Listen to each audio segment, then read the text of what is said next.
A boyfriend locked me in the car for 2 hours during his sister's wedding. Because in his words, my family doesn't need to see your pathetic face and disgusting dress. He took my phone and left me there. I'd spent 2 months saving up for their wedding gift. When he finally let me in, he introduced me as just a friend while winking at the bridesmaids. I smiled politely. Weeks later, he's left 41 frantic voicemails. I've been dating Rael for 8 months, and I thought things were going well. Like, not perfect soulmate good, but definitely in that this could be something real territory. But yesterday at his sister's wedding, the disaster that was apparently always lurking in our relationship just exploded. So let me back up to how we met, because it's relevant to how much this betrayal stings. We met in this super random way that felt like fate or whatever. I was at this art exhibition during their annual night viewing party. The event was crazy packed because some company, where Raoul works, was sponsoring it, and they were premiering this new projection tech. In the middle of the show, the power went out because of this massive thunderstorm. Total darkness except for people's phone flashlights. I was trying to find my way to the exit when someone crashed into me. That someone was Rael. He apologized by helping me find the bathroom where I needed to fix my contact lens that got knocked loose. We ended up talking for hours in the exhibition cafe after the power came back on. He told me that seeing my face illuminated by the emergency lights was the most beautiful thing he'd ever seen. Like, who says that? My brain gremlins were immediately smit. Fast forward to yesterday. His sister Monica's wedding. Never met his family before, which in retrospect was red flag #1 in our relationship. He always had excuses. They're busy, they live across town. His sister was planning her wedding, blah blah blah. But finally I was going to meet them at this wedding. I spent weeks finding the perfect dress. Nothing too fancy that would upstage the bride, obvs, but still nice enough to make a good first impression. I settled on this dusty rose midi dress with little silver flowers embroidered on it. Seemed fitting given our meet cute. I did my makeup carefully, put on the silver necklace Rael gave me for our 6-month anniversary. And the wedding gift? OMG. Monica and her fiancé Stanley are huge anime fans and had mentioned wanting to honeymoon in Japan someday. I literally saved for 2 months to contribute to their trip fund. I put together $1,500 in Japanese yen, plus a certificate for this traditional tea ceremony experience in Kyoto, all in this beautiful wooden box hand-painted with cherry blossoms. Rael had mentioned it was too much, but I wanted his family to like me. So wedding day arrives, Rael picks me up in his car. He seems tense. I figure wedding day stress, whatever. As we're driving to the venue, this pretty garden place about an hour outside the city, he starts making these weird comments about my dress. Is that what you're wearing? Don't you think it's a bit much? My family is kind of traditional. I'm getting nervous at this point, but I spent weeks on this outfit, and honestly, I look good. The ceremony was supposed to start at 3 p.m., and we got there around 2:3. Rael parks in the back lot behind some trees. Then he hits me with it. I need you to wait in the car. What? I laugh because surely he's joking. He is not joking. His face gets all tight, and he says his family is particular, and he needs to prepare them before introducing me. I'm confused because, like, they know I exist, right? We've been dating 8 months. I start asking questions, and he just half explodes. Says, and I quote, "My family doesn't need to see your pathetic face and disgusting dress. Just wait here." I'm literally in shock. Before I can even process what's happening, he grabs my purse, takes my phone out of it, and gets out of the car. I try to open my door, but he's locked it from the outside with his key fob. I'm literally trapped. Through the windshield, I watch him walk away with my phone in his hand, and the gift I spent 2 months saving for. I'm sitting there in complete disbelief. Did my boyfriend just lock me in a car and steal my phone? Is this actually happening? The car gets hot, then hotter. It's June. I try the doors again. Nothing. I try honking the horn, but we're parked so far away from the venue that no one hears, or if they do, no one comes. 2 hours, I sat in that car. The ceremony came and went. I cried my makeup off. I contemplated breaking a window, but the car is literally the only thing of value Rael owns, and my brain kept saying, don't overreact. There must be an explanation. Looking back, I should have shattered that window into pieces. Finally, he comes back, acts like nothing happened, just unlocks the car, opens my door and says, they're ready to meet you now. I am speechless, my makeup is ruined, I'm sweaty, my hair is a mess, and I'm pretty sure my disgusting dress is wrinkled beyond repair. But I'm also in shock, so I just get out of the car, ask for my phone back, he says he'll give it to me later.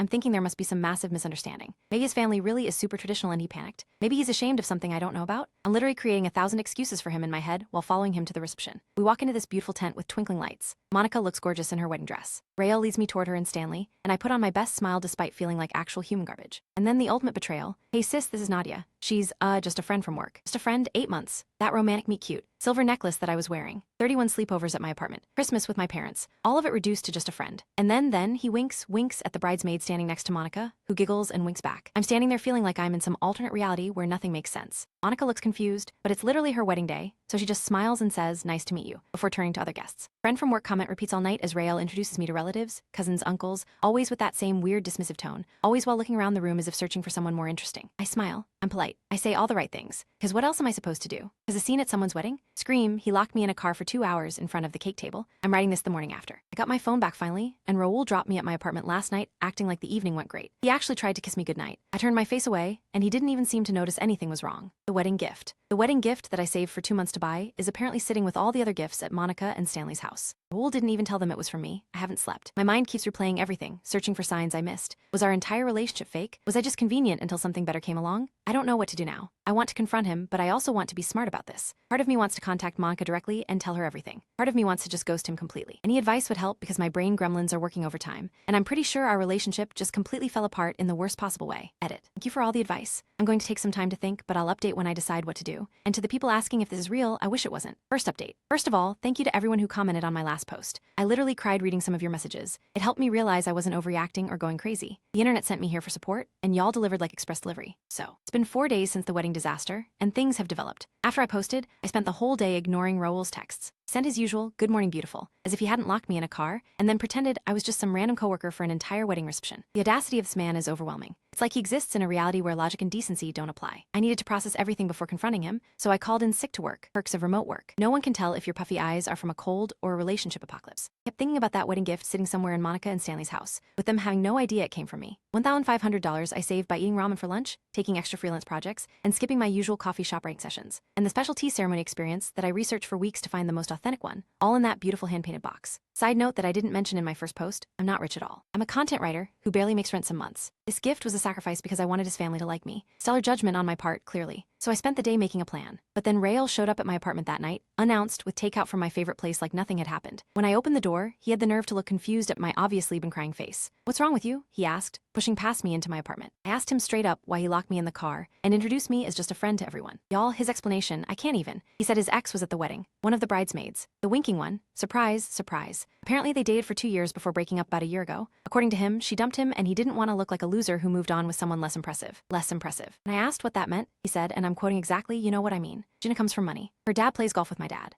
Well, you're cute, but you're not exactly Country Club material." I am literally shaking again typing this. He then had the unbelievable audacity to say this was actually a compliment because he was dating me despite my social status, that I should be grateful he sees something in me beyond my basic job and apartment. The entire time he's saying this, he's unpacking food on my coffee table like we're about to have a normal dinner. I was so shocked I couldn't even scream at him. It was like watching a nature documentary where the narrator calmly explains how the snake unhinging its jaw to consume prey twice its size is actually quite fascinating. I asked about the wedding gift. Know what he said? Oh yeah, I told them it was for me. Monica was really impressed. Honestly, it was a bit much coming from you anyway. They might have thought you were trying too hard. That's when something in me just shifted. Like everything suddenly clicked into place. I suddenly saw everything so clearly. I very calmly asked him to leave. He seemed genuinely confused. Why are you being so sensitive? I'm just being honest. Most guys wouldn't even bother with someone like you. I opened my door and just pointed out. When he realized I was serious, he packed up the food. It with him, the actual parasite, and left, muttering about how I was being dramatic and would call him when I calmed down. The second he left, this weird calm came over me, like the stillness after a storm, and I knew exactly what I needed to do. I spent the next day researching, found Monica on social media, discovered she and Stanley would be in town for another week before leaving for a mini honeymoon weekend. Their big trip's planned for later. I also found out where Raul's parents live. He'd mentioned the neighborhood before. More importantly, I discovered that Monica had posted about a family dinner happening tomorrow night to thank everyone for coming to the wedding. Perfect timing for my revenge plan. The next 3 days were a masterclass in restraint. Raul kept texting, gradually escalating from confused, "Are you still upset?" to annoyed, "This silent treatment is childish," to angry, "Fine, be a bitch about it." Conciliatory, "Babe, please talk to me, I miss you." Responded just enough to keep him from showing up at my door again. Need space. Still processing. Talk later. Meanwhile, I went to the bank and withdrew another $1,500 in cash. I could barely afford it, but this was about principle now. I converted it to yen at the specialty currency exchange place downtown. I bought another beautiful box. Not quite as nice as the original, but still pretty. I even managed to book the same tea ceremony experience again. Basically, I recreated the entire wedding gift. Cleaned out my savings, but some things are worth more than money. Yesterday was the family dinner at Rael's parents' house. I knew I wouldn't be invited, of course, but I had my own plans. I texted Rael asking if we could meet to talk things through. He immediately agreed, relieved that I was finally being reasonable. I suggested a coffee shop about 15 minutes from his parents' house. Exactly 5 p.m., knowing the family dinner was at 7, he showed up at the coffee shop looking smug. I was already there, sitting at a table with 2 coffees and the recreated gift box beside me. The conversation was brief. I asked if he understood why his actions at the wedding hurt me. He gave some half-assed apology about having a lot on my mind with my ex being there, but insisted I was overreacting. Then he saw the box. "What's that?" "The wedding gift for your sister. Since you took credit for my original gift, I made another one." He actually laughed. "You're not serious? That's ridiculous. What are you going to do? Mail it to her?" I smiled and said no, I'm going to give it to her in person. Right now, his face, OMG. The color drained completely away. "What are you talking about? I know about the family dinner tonight. I'm going to stop by and introduce myself, properly this time." He started panicking, saying I couldn't do that. His family wouldn't understand, I would embarrass him. That's when I delivered the line I'd been rehearsing in my head for days. "I'm not going to embarrass you, Rael. You've already done that to yourself. I'm just going to tell the truth." I stood up, took my gift, and walked out. He followed me, alternating between threats and pleas, but I got into my Uber before he could stop me. As the car pulled away, I could see him frantically calling someone on his phone, probably warning his family, but it was too late. My Uber dropped me at his parents' house at 5:45 p.m. Early enough that not everyone would be there yet, but late enough that Monica and Stanley would definitely have arrived. I knocked on the door, gift in hand, heart pounding rattly. A woman who could only be Rael's mother opened the door. She looked confused but polite. "I help you? I'm here to see Monica if she's available. I have something for her." From inside, I heard Monica's voice. "Who is it?" And then she appeared in the doorway. Recognition flickered across her face. "You're the friend from the wedding?" I smiled. "Actually, that's what I wanted to talk to you about." Mrs. Alvarez invited me in despite her confusion. The house was lovely, photos everywhere, dinner preparations underway in the kitchen. Stanley was helping set the table. Older man, who must be Raul's father, was watching TV in the living room. Monica led me to a quiet corner of the living room. I handed her the gift box. "This is for you and Stanley. Congratulations on your marriage." She looked surprised but took it. "Thank you, but..." I'm sorry, what did you say your name was again? Nadia, and I'm not actually Rael's friend from work. What happened next will be in my next update. This post is already super long and Rael just showed up pounding on my apartment door. I need to deal with this situation, but I promise I'll update soon. Edit. He's gone now, but left a novel-length text message. The fallout has begun. I can update, okay? Wow. I'm still processing everything that happened yesterday, but you all have been so supportive that I wanted to update you as soon as possible. So where was I? Right. I was sitting in Rael's parents' living room with Monica, about to explain who I really was. I took a deep breath and told her the truth, that Rael and I had been dating for 8 months, that he had locked me in the car during her wedding ceremony, taken my phone, and then introduced me as just a friend all night while flirting with bridesmaid ex-girlfriend Gina. Monica's face went through this fascinating journey from confusion to disbelief to dawning horror. She kept saying, no, that can't be right, and Rael wouldn't do that. But I could tell she was starting to believe me. When I mentioned the original wedding gift, the one Rael had taken credit for, her eyes got huge. The Japan fund gift? With the tea ceremony? That was from you. I nodded and explained how I'd saved for 2 months to put it together. I showed her pictures on my phone of me at the currency exchange, the original box I'd found at this little artisan shop, everything. I don't understand, she said. Rael made such a big deal about how much thought he put into it. He even told this whole story about researching traditional Japanese customs because he knew how much we love anime. That was me, I said quietly. I did the research. I found the tea ceremony. I even contacted this calligrapher to write your names in Japanese characters for the certificate. She looked down at the new gift box in her hands, and this is the same gift recreated. I couldn't bear the thought of you not knowing it came from me. I wanted to meet you properly. At this point, Stanley had wandered over, curious about our intense conversation. Monica quickly filled him in, her voice getting more upset with each word. Stanley looked like he wanted to punch something. I knew something was off with that gift, he said. Rael has never shown any interest in our Japan plans before. He usually just makes fun of us for watching anime. That's when the front door slammed open. Raoul burst in, out of breath like he'd been running. He stopped dead when he saw me sitting with Monica and Stanley, the gift box open between us. What the hell are you doing here? He demanded, like I was the one who'd done something wrong. Before I could answer, Monica stood up. Is it true? Did you lock your girlfriend in the car during our wedding? The room went silent. Mrs. Alvarez appeared from the kitchen, wiping her hands on a towel. Mr. Alvarez muted the TV. Raoul tried to laugh it off. She's not my girlfriend. She's just this girl I've been hanging out with. She's gotten way too attached and now she's making up stories. That's when I pulled out my phone. See, I'd anticipated this exact response. I'd come prepared with our text history going back 8 months. Pictures of us together. The reservation for our weekend trip to the beach 3 months ago. The birthday card he gave me that said, to my gorgeous girlfriend, with a sweet message. But the cherry on top? Remember that silver necklace he gave me for our 6-month anniversary? I was wearing it in almost every photo, including at the wedding. Anka grabbed my phone and started scrolling, her face getting darker with each swipe. She handed it to her mother, who looked increasingly distressed. Explain this, Rael, Monka said. And then the lies began. He tried everything. Those texts could be with anyone. She changed the contact name. Those photos don't prove anything. We were just hanging out. Okay, fine. We hooked up a few times, but she's crazy and clingy. With each lie, his family's faces grew more disgusted. Mrs. Alvarez actually covered her mouth when he called me crazy. Monica cut him off mid-excuse. What about the gift? The Japan fund and tea ceremony? He faltered. What about it? Was it from you or from her? He looked at the open gift box, then at me, then back at his sister. I could practically see the calculations happening behind his eyes.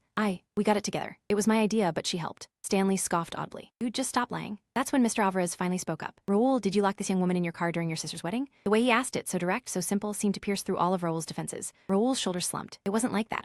Gina was there and I didn't want. He trailed off, realizing how terrible any explanation would sound. The silence in that room was absolute, complete. Mrs. Alvarez was the one who broke it. He walked over to me, took my hands in hers, and apologized. Apologized for her son's behavior. I started crying, which made her cry, which made Monica tear up too. Mr. Alvarez said something to Raoul in Spanish. I couldn't understand the words, but the tone was unmistakable. Deep disappointment and disgust. Raoul's reaction was to get defensive, his voice rising as he pointed at me like I was somehow the villain in all this. Mr. Alvarez just stood up and told him quietly but firmly that he needed to leave. Not tonight, not in his house. Raoul looked genuinely shocked, asking if they were kicking him out because of me. Monica stepped between them and clarified it wasn't because of me, but because of what he had done. There was this intense family standoff that made me feel like I should probably leave. But when I started to gather my things, Mrs. Alvarez gently touched my arm. Please stay for dinner, she said. We would like to get to know the real you. Y'all, I stayed for dinner with Raoul's family without Raoul. It was awkward at first, but also kind of amazing. Monica and Stanley are genuinely lovely people. They were so excited about the tea ceremony experience and kept asking me questions about how I found it. Mr. and Mrs. Alvarez were warm and welcoming once the initial shock wore off. Raoul texted me nonstop throughout dinner. I turned my phone off. After dinner, as I was getting ready to leave, Monica hugged me and thanked me for having the courage to come forward. She said she'd been noticing changes in Raoul over the past year. More secretive, more arrogant, but hadn't wanted to believe her brother could be so cruel. I got home around 10 p.m. to find 27 missed calls and 41 text messages from Raoul. The text started angry. How dare you go to my family? Then panicky. What did you tell them? Then pleading. Please call me back. This is a misunderstanding. And finally defeated. They won't let me come home. This morning, I woke up to a voicemail from an unknown number. It was Gina, the bridesmaid ex-girlfriend. Apparently, Raoul had tried to stay at her place last night. She turned him away. She apologized for her part in the wedding situation. She had no idea he had a girlfriend and felt horrible about the winking, flirting. According to her, Rael showed up at the train station after she refused to let him stay. He's been sending her dramatic selfies from the station bench all night. I'm not responding to anyone right now. I need to process all of this. Monica has invited me for coffee next week. She says she wants to properly thank me for the gift and to compare notes about her brother. I think I'll go. As for Raoul, Carm has arrived at the station. Literally, I'll update one last time after things settle down a bit. OMG, stop asking me for Raoul's station selfies. I don't have them. Gina just mentioned them in her voicemail. And no, I haven't responded to any of his messages yet. Final update. It's been 2 weeks since my last update, and the dust from the relationship explosion is finally starting to settle. So those 41 voicemails I mentioned, I finally listened to all of them, and wow, just wow. They're like a masterclass in manipulation. Voicemail 1 to 5, pure rage. Calling me every name in the book, saying I've ruined his life, threatening to make me pay. Voicemail 6 to read 12, the victim phase. Crying, actual sobbing about how his family has turned against him, how he had to sleep at the train station, how cold and uncomfortable it was. 1320, revisionist history. Suddenly our relationship was the best thing that ever happened to him, and he never meant to hurt me, and the whole car incident was a misunderstanding. 2130, bargaining. Promises to make it up to me, to introduce me properly to everyone, to pay me back for the wedding gift. 3141, desperation, more crying. Please just call me back. I have nowhere to go. I'll do anything. The final one, left at 4:37 a.m., was just breathing and occasional sniffling for 2 full minutes. I didn't respond to any of them. Instead, I met Monica for coffee as planned. She was even cooler in a casual setting. Turns out we have a ton in common beyond just her terrible brother. We talked for 3 hours. She filled me in on the family aftermath. Rael has been effectively cut off, not just financially, though that too apparently his parents were still helping with his rent despite him having a good tech job, but emotionally. His dad made it clear that until Rael shows genuine remorse and changed behavior, he's not welcome at family events. Rael tried to crash Sunday dinner last week and was literally turned away at the door. His mother, who apparently quoted something about reaping what you sow. Monica said he's been desperately trying to convince everyone that I'm unstable and manipulative, but nobody's buying it. The wedding gift story especially has become family legend. Monica made sure everyone knows what he did. According to her, Rael has always been the golden child who could do no wrong. My visit was apparently the first time his parents had ever seen incontrovertible evidence of his true character. The realization has been devastating for them. Gina, bridesmaid X, and I have actually been texting a bit. Turns out Rael was feeding her a completely different story during the wedding, told her I was his clingy coworker who had boundary issues and had invited myself to the wedding. She feels terrible about the whole thing. As for me, I'm doing okay. Better than okay, actually. There have been moments of doubt and sadness. 8 months is still 8 months, even if it was with someone who turned out to be a wolf in sheep's clothing. But mostly I feel free, like I narrowly escaped a relationship that would have slowly crushed me. Yesterday, I got a package in the mail. It was from Monica and Stanley. A beautiful handmade journal with a note that read, "For our new friend, who helped us see things clearly. Look forward, not back." I literally cried for an hour. Raoul finally stopped calling about 3 days ago. I heard through Monica that he's staying with some gaming buddy and has started telling people he broke up with me because I was too needy. Classic last-ditch effort. One final desperate attempt to save face before disappearing. Some updates on practical matters, since people have asked. The original wedding gift. Monica and Stanley insisted on paying me back for both gifts. I refused at first, but they were adamant. We compromised. They're paying for half, and I'm going with them to the tea ceremony in Kyoto as their guest. They delayed their Japan trip until next spring and invited me to join for part of it. My finances. The double gift situation did clean out my savings, but I've picked up some extra freelance work and should be back on track in a couple months. Worth every penny for the look on Rael's face when he saw me at his parents' house. My living situation, I changed my locks, even though Rael never had a key, just being cautious, and installed a small security camera by my door. No signs of him trying to come by, thankfully. Dating? LOL no. My heart needs some serious recovery time. Last night, I sat on my balcony with my new journal and wrote about everything that happened. I thought about how sometimes we only see what we want to see in people. How the image we have of someone can linger long after the reality has changed. Relationships can be like that too, I think. Sometimes we're holding on to an idea of something that's already gone. We just don't know it yet. I'm not rushing toward any of them just yet. For now, I'm content to focus on myself and appreciate what I have, to feel stronger and more aware, to know that even when things feel overwhelming, there's always a way forward. Edit. This really is my final update on the situation. Many of you have asked if I've heard anything more from Rael. Nothing significant, just some random thinking of you texts that I've ignored. The distance between us is finally peaceful, and I'm keeping it that way.